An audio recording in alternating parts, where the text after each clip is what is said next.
I'll be right back. Yeah, the thing I liked about that last match, too, is that Juan, even though he got submitted, you could tell he knew what Joey was going for right away, and he had a big smile on his face because he was trying to prevent it, but it's, man, that is a tall order when your opponent gets that deep. Here we're moving over into the women's match. Oh, my goodness. And it's already started. Raph, where are you going? We've got Rita on top with already a very quick sweep. This is a nice match, and when I mean nice match, these two individuals are some of the nicest human beings you'll ever meet with great jiu-jitsu. Rita, a brown belt, but that's not looking good. It looks like she's barely slipping out, but she might get right back in as Catherine readjusts this heel hook, John. Yeah, I think she's got the dig on it, and I don't know if Rita wants to sit here. I think I would prefer not to. If she's got the heel, if it's slipped against, no, she doesn't have that. Rita might have to tap here. Wow, somehow avoids that, but now in knee bar trouble, and immediately putting the pressure on. I will say, Rita very calm here. Wow. She is looking at that knee very closely to make sure that she doesn't have it compromised all the way. This is a great start to already something that we were looking forward to. You know, Catherine Shen just coming off hot of the EBI 12 performance where she beat Patty Fontes in the first round in a EBI Classic. And I got to tell you, man, between looking at this, Rita, Lynn Gribben already straight into the leg attacks. Rita is coming from the Letty Ribeiro Association, and she herself, a black belt with over 17 years of being a black belt, John. Think about that. 17 years of being a black belt. So you get that great experience coming on in. You're talking about Letitia. Oh, God. Right? You're not talking about Rita, right? just this is want to make sure. Okay. Yeah, because I don't think Rita for a second. I was like, am I just spitting out nonsense? No, that was good. That was good. I just want to make sure. I don't think Rita's old enough to have a black belt for 17 years. But you think about that. You come from that experience with those people who can walk you through those high-pressure situations where a person like me would tap instantaneously because I'd see my knee being compromised. Yeah, but you know what? I'm honestly really surprised that she hasn't tapped already because some of these leg attacks have been pretty dicey. And Rita she's got a poker face, and she sat in there. She was calm. Hopefully her knee is okay still. And now she's in a dominant position looking to attack a Kimura. Okay, we've got a lot of people joining in. There's a lot of love for Catherine going out over the internet, but I got to tell you, do not look down. Rita is a beast in her own self. Like I said, a brown belt. Now moving off to this north-south choke. Mm-hmm. Rita has her ribs against the side of the face of Catherine, and that is usually the toughest part. But somehow making the space, getting that leg back in, Catherine might be able to get out of this dominant position. Yeah, and she's got control of the far wrist. Oh, immediately going on the offense, too. You know, one of the greatest things I think you're seeing about Catherine Shen coming into her stride right now is her creativity. This is her at 18 right now. Just think of where she's going to get as she continues to get more and more creative through the 10th Planet Freaks. She has an unorthodox ability to use her flexibility. Like from here, this is kind of where she excels, being on bottom. And you would think when somebody's in your side control, you wouldn't be that adept at doing it. But of course, right now, Rita now is working from guard. And Catherine's now going to have to work from a position where she could, if she's not respecting it right. Yeah, she could be in omoplata or triangle territory, but she's controlling that right arm of Rita. This could be very good for passing, but with the body triangle, might save the guard of Rita here. Absolutely. For a little bit. Rita, I'm not sure exactly what she's working on. She's moving to this far side. Trying to get her arm back, which she does. She does. And it was also a little bit of an isolation, maybe perhaps to kind of fill out, give her a second to figure out how she wants to recalibrate for this. But now she's going to work. Yeah, she's just got a body triangle again. See, when she reaches underneath her leg like that and grabs the trap of Catherine, that kind of puts her into, I know it as Williams guard if she were to clasp her hands, but I think it's called... I don't know, maybe it's London or New York. I have no idea the 10th Planet names, but it's the same thing, though. It's a very good position. Now moving for this Kimura, which is very finishable. We don't have a great angle on it, but from when we could see when we were transitioning, it was looking a little awkward. Maybe not great for Catherine in that position. Catherine doing the right thing, though, moving off towards that side, trying to get her arm in front of her own torso. If it gets extended behind her, that's when things really go from bad to worse. Yes. I want to thank all of you guys tuning in right now. We have so many folks who are giving such love to submission-only movement, and we're going to give you guys a great show tonight. We've got a lot of really game competitors. We've already had a couple hot fire matches. These are 2 competitors, and as I believe Mercedes was pointing out on our commentary stream over on the side, she said, you got to respect this. You know, Catherine's only been a purple belt for a little while and has already been doing this versus a well-seasoned brown belt. Yeah, I think Rita, didn't she win Pan Am's at purple, I think. I believe so. She's very accomplished grappler and extremely good. So, but Catherine, I mean, beating Patty Fontes first round at EBI, that's nuts for a new purple belt. So, yeah, big things from her.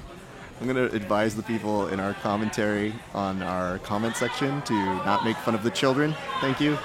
Going after this armbar, now going to look for this knee bar. It's an excellent combination. She's going to turn it into a toe hold.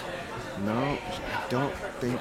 Did not have the control. Gives a F about what that was going on. She does not. Yeah, her knee was past the hip line or the leg line there, so she was not in too much danger. No. Of course, creating that space defensively.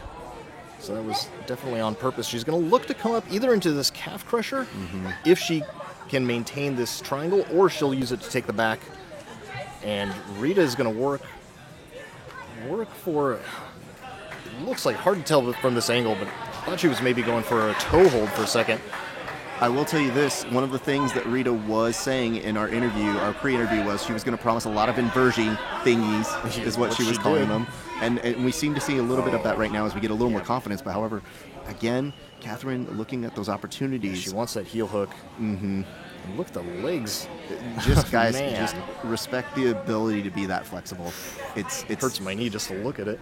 It hurts most of our knees, and as she says, it really goes in the hips, John. That's where she says that a lot of her flexibility comes from. I'm not going to call it a lie. I'm just going to say that doesn't exist for me. So there is that. Yeah, I think that doesn't exist for most people. Yeah, I know. Nice reversal there, though. Thank you guys so much. We appreciate it. We're getting a lot of love for people saying Raph and John for Polaris and EBI commentary. Raph the president. Guys, it's not about me. It's a little bit about you. No. Going for this knee bar. I think the knee's going to be a little bit loose, though. Mm-hmm. Trying to push Catherine away, make some space. Ooh! Oh, very risky. Yeah. And see the way she controls that thigh? Mm-hmm. She's going to be able to keep that knee in the danger zone. She's now looking to dig for the heel, but the knee is finally out. Now, so talk to me about this. Okay. You see right underneath for a while. Catherine, I'm going to abandon that question because I was just noticing that she was trying to control that knee so that she wouldn't escape. Right on the bottom, had that hand right on that kneecap just to try and keep her within that place. Yes, which is what she should be doing. Now looking to take an unconventional back, but almost giving up a leg in between. Yeah, Rita is going to go after this knee bar like nobody's business. And the knee's already turned weird, and you can put a knee bar on like this, but instead decides to turn it into a toe hold. Oh, God. Yeah. Didn't quite have the right angle. Not at all. But you know what? We're still continuing. We want to say hello to our friends.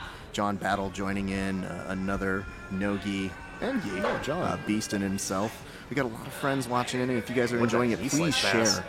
Please share. Please comment in the section. We make you guys part of the podcast because we want you guys to be talking and enjoying it with us. For this knee bar, and this one is extended pretty bad. Somehow, these girls just have some leg dexterity. Rubbery joints. Just look at this. It is literally now into 50-50. And this is heel hook territory. So, man, this is where that inverted heel hook comes into play, and it is brutal. Heel hook central population questionable. We don't know if Rita will be a resident right now. Yeah, Rita, I think her knee is still in danger. And Rita, you can see she's trying to counter for this. Yeah, and this is not a good counter. Toe hold of her own, but it's not against the heel hook, though. I mean, at this point, her knee's free, so she's okay now. Now, Rita's still trying to attack on her own. I apologize for the bad angle over here, you guys, but we'll describe it for you as best as we can because we are getting peeks as to what John and I are seeing over on this side. All right, we got 30 seconds left of regulation. I don't know, man. If we go into overtime, this is again going to be very interesting to see how that goes, John. Exciting match, though. Good John Leslie, I would like to go and say, my own legs broke just watching this. Yours and mine, buddy. Oh, and now Rita going after a deep toe hold. She doesn't have control over that leg, though. The knee, and it looks like, I think Catherine's going to... She's going to kick out of that one. Going to get out pretty easily. Oh, Catherine. Going in for a dive. I think she's trying to set up a Darce, and then moving immediately off to the feet. I like these double attacks. Going after this heel, and this is already bad. They're going to call time. All right. Chuck says this is legit. Thanks, Bruce. What up? We got a lot of stuff going on here, guys. Again, keep the comments coming. We're about to go to our first overtime here at the Deep Waters Invitational. My name is Rafa Esparza from Verbal Tap Podcast. I am joined by my good friend John Evans from BJJ Breakdown. And essentially, you are the golden voice of Jiu-Jitsu. I have been called that. You have been called that. By more than just you. I don't know why. It's a name that sticks, John. Yeah, I like it. Take it. Going with it. Mercedes said Rita missed several heel hooks. I mean, I missed more just watching it. I would not be able to get into that proximity. So kudos to both of these competitors as we go into our very first overtime rules. If you guys are just joining us and confused, don't worry. Now we're seeing if somebody can get a fast submission or fast escape. And we do 3 rounds of overtime, finding out from here. Catherine, very composed. Yeah. It's not even like she's like thinking of something else, like recipes in her head as she's getting here, as if she's been here before. Stove's on. She might want to start thinking about escaping, though, because, man, a lot of people have a really tough time getting out of this body triangle from the back. All right. Maybe not Catherine, though. Just immediately proves me wrong. Corkscrews around and ends up in the garden. Lila just asked, like, who else has competed?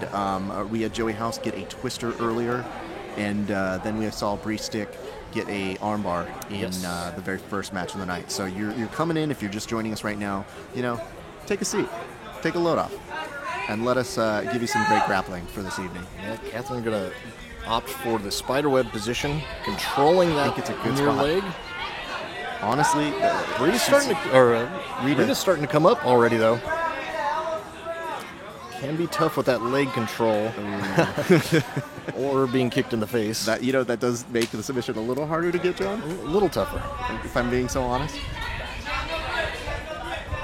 Thank you, Shoni, for the great note. This arm's starting to get extended, though. Gets the tap right there. I gotta tell you, I love the way that Catherine plays from that spider guard. Beautiful work, ladies. Again, Catherine Shen is just starting right now. A 18-year-old purple belt. I think we're just seeing what she's capable of. Yeah, I mean, not to take anything away from Rita either. She looked great out there, and she's someone that...